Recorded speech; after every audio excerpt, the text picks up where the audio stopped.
So I'm Quinn. I'm Justin's younger brother. I didn't realize that was my mom had made that connection. I had read the book. I've read it 3 times, and I'd never made the connection because that was weird. Now my story feels extra shitty too because hers was like really deep and thoughtful. And was anyone here for my last party story at all? Yeah. So we've got another one. So I've been in a 3-year relationship with the same girl. We've been in the same apartment for almost 2 years now. Moving into a new, bigger apartment this weekend, actually, so we're really excited. It's this whole big thing, but I'm only 21, and a lot of my other friends are also only 21, and a lot of them are frat guys.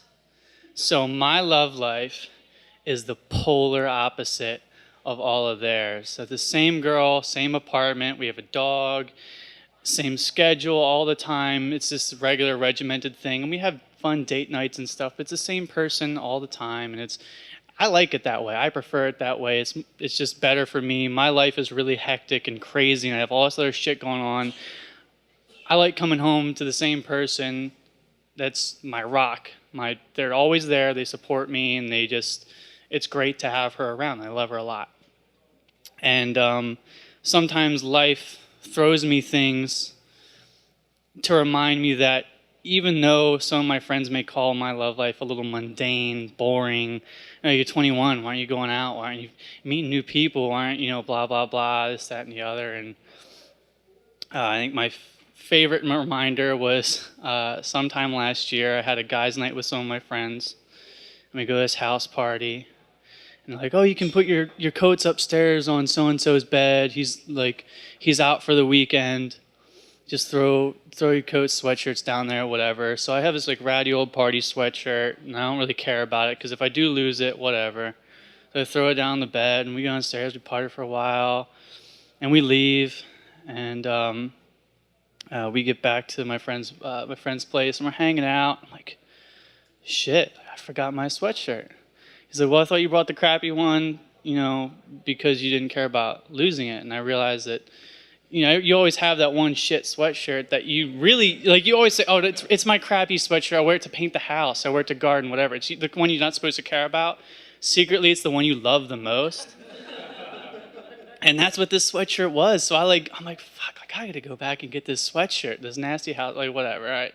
Friend's like, well, do you want me to, go with you or anything? I was like, no, fine, I'll just jog there and jog back and get it. It's fine, I'll get it quick. So I go out there, and all the lights in the house are off. I'm like, that's kind of weird. So there's at least, 18 or so people, left in the house before we left. And so I would go in, which was kind of a bad idea. I don't know why I went in, even though all the lights were off. I just assumed, it was like, hey, whatever, I'm back. And so I go in, and there's these 2 dudes sitting on the couch, and I'm like, what the hell are they doing? And I notice there's this 3-foot bong, and they're both just taking these big, long bong rips, and they look at me, and they're look at each other, and I'm looking at them. I'm like, I forgot my coat?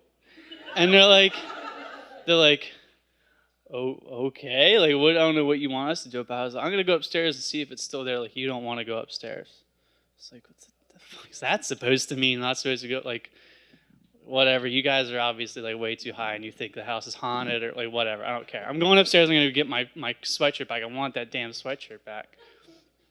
So I go up, and I hear Akon's I Want to Make Love Right Now song, playing. I'm like, okay, maybe the stoners were right. Maybe I don't want to go upstairs now. There's only one thing that could mean. And I was like, but I was like, well, they did say that kid was out of town. Nobody should be in his room. It must be another room. But the room to his door is closed. I'm like, oh, someone has commandeered the mattress for the evening. And I'm like, all right, maybe they're just starting. Maybe I can just run in quick, grab it, and run away. Maybe they won't see me or notice that I'm there. I'm just like, shit, mine, and run. And so I go in, and I hear somebody say, hey, one more. I'm like, and it's dark and I can't see, but I'm hit with this wall of just sex stink, and it throws me off balance at first. I'm like, whoa, okay. And as my eyes kind of start to adjust, and I realize there's like 1, 2, 3, 4, 5, 6, 7 or so couples in this room, always kind of going at it, just like going to town. And I'm like, whoa, I forgot my coat. And and it's that's when I see that the one couple that had gotten the bed, they were on it, and I was like, that coat, and the guy's like, oh shit, like, my bad, dude, like, whatever. And like, you ever seen that magic trick where they like, there's like a table with a tablecloth and they flow it out? So I did that with this couple. I just, and then I held it by like the one dry corner and ran.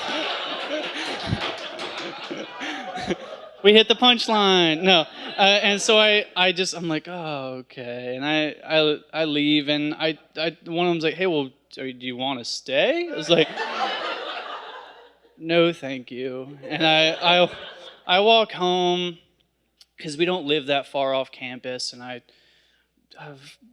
say farewell to the sweatshirt, and I bury it in like a dumpster at some like pizza place or whatever, and I make it back home. And I crawl into bed with my girlfriend, and the dog's on the bed, this big pit bull, just snoring. And I put my arm over her, and she goes, get off, you fucking reek. And I say, okay, and I roll over, and I lay there, and I'm looking at the light, and I'm like, thank God for my love life. So...